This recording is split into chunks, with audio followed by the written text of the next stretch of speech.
Will Reynolds here, and I need your help on one of our perks that I thought was going to be amazing and everybody was going to do, and I'm not getting many people doing it. So maybe you can leave some comments and help me figure this thing out.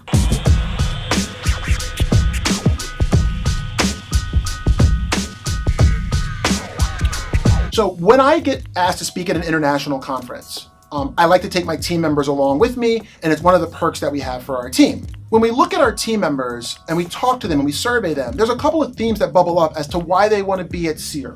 One of them is to learn. People like to feel like they're continuing to learn and that we invest in them going to conferences and things like that. Now, when people travel with me to an international conference, they don't pay for any of that. Company completely covers it. It doesn't even come out of their conference budget. I'm paying for it out of my pocket. So now if I send you to a big typical search conference, the big kind of shows you hear about, most of them are in Seattle or San Francisco or New York. You're going to learn at that.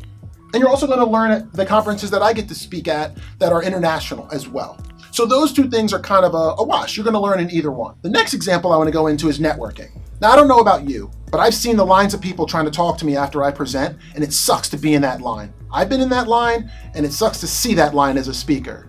And you're kind of like, I got 2 seconds to talk to this person. It's very rushed. But here's a picture of Allie Wilson talking to Rand Fishkin at a really awesome gin bar in Edinburgh. People like Rand Fishkin, Mike King, Will Critchlow, these people are my friends. So we want to hang out at the bar after a conference, right? The cool part is my team will come along so they get to talk to these people in a non-rushed, one-on-one kind of format, which I think is much more valuable for them in their careers and growing their network. Another thing people have said is they just like to travel. People like to travel, and typically when people talk about loving to travel, at least at Seer, most of the time they say international. Here's a picture of a team of ours in Dublin, all hanging out together, doing some really cool things together. That's a little bit more cool than if they went to San Francisco or Seattle or New York. I'd rather go to the Guinness factory, personally.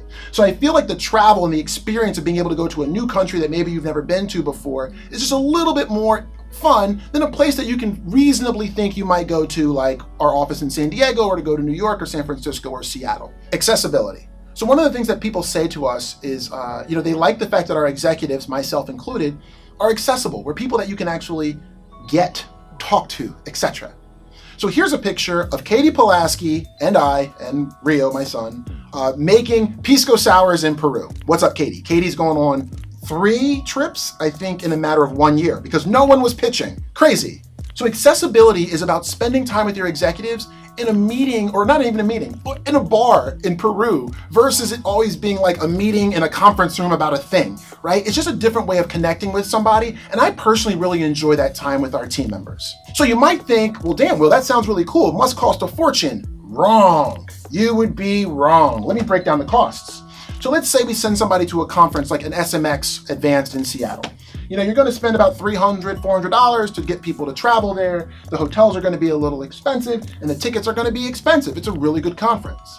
Now, for me, I like to use the fact that I'm coming to speak for free as leverage to say, hey, can I get a couple of free tickets, please? And very often people will say, yeah, you know what, Will, you're coming, you're waiving your speaker fee. We'll give you 3 or 4 tickets so you can bring your team. So now, when you look at the math, our hotels are always cheaper when we travel international because the team is instructed to try to find a safe but cheap Airbnb or to group together and try to stay together. So while the travel might be more expensive on average to send somebody to London or wherever, our team members are trying to find deals.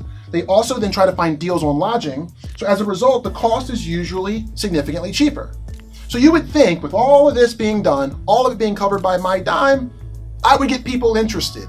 However, a lot of people at Seer never pitched. So I'm trying to find a way to retool this perk for 2019, and I'm hoping that you just might be willing to leave some comments to help me try to figure out a new way.